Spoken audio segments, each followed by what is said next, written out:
मुंबईत शिवसेना भाजप राजकीय सामना होतोय। भाजपकडून 50 खोके एकदम ओकेच्या घोषणा देण्यात आल्यात। शिवसेनेचे उमेदवार दिसतात, घोषणाबाजी देण्यात आली। सायंच्या वॉर्ड 173 मधील प्रचारादरम्यान ही घटना घडली। तर शिवसेनेकडून गली गली में शोर है, बी फॉर्म चोर है अशा घोषणा देण्यात आल्या। तर भाजपला असं उत्तर देण्यात आलं।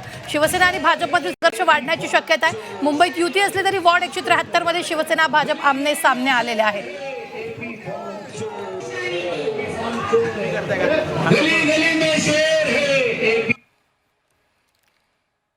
ॲक्च्युली आमचं थोडं काल चुकलं।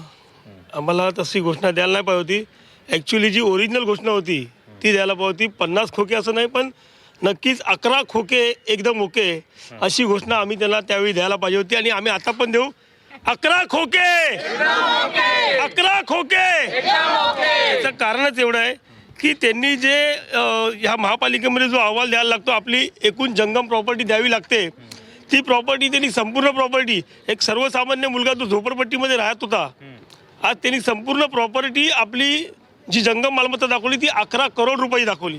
ती कुठून आली आणि कशी आली याचा नक्की त्यांनी जनतेसमोर खुलासा द्यावा। जनतेला माहिती आहे तो माणूस कसा आहे, त्या माणसाची प्रतिमा काय आहे जनतेला माहिती आहे। तर अशा लोकांपासून मी जनतेला, आमच्या विभागातील नागरिकांना सांगेल की हा दिशाभूल करणारा माणूस तुम्हाला सगळं माहिती आहे। आमचे कामं असायचे, कामं हा स्वतःचे बॅनर लावायचा, बरोबर ना, काही झालं तर मिस केलं। अरे बाबा, ह्या ठिकाणी शिवसेना भाजप RPI महायुती काम करते। मी अगोदर ज्या पक्षात होतो तिकडून माझ्या नगरसेवक फंडातून कामं केलेले आहेत, बरोबर ना, ह्याचा काय अधिकार आहे त्याच्यामध्ये? पण लोकांच्या दिशाभूल करण्याचं काम हा प्रत्येक वेळी करतो। आणि आमचे नागरिक सुज्ञ आहेत, या ठिकाणी ती व्यक्ती कशी आहे लोकांना माहिती आहे। फक्त मला आता ही भीती वाटते की ह्यांनी स्वतःच्या पक्षाचा फॉर्म चोरलेत आणि डुप्लिकेट लावलेत। या ठिकाणी भाजपचे पदाधिकारी आहेत, भाजपनं लेटर दिलं की हा बाबा ह्यांनी असं केलंय, भाजपच्या वतीने FIR दाखल झाला। मग तुम्ही सांगा कोण खरं बोलतं कोण खोटं बोलतंय? पेरलं ते उगवत असतं, यांनीच पेरलेलं, यांच्या समोर ते उगवलेलं आहे।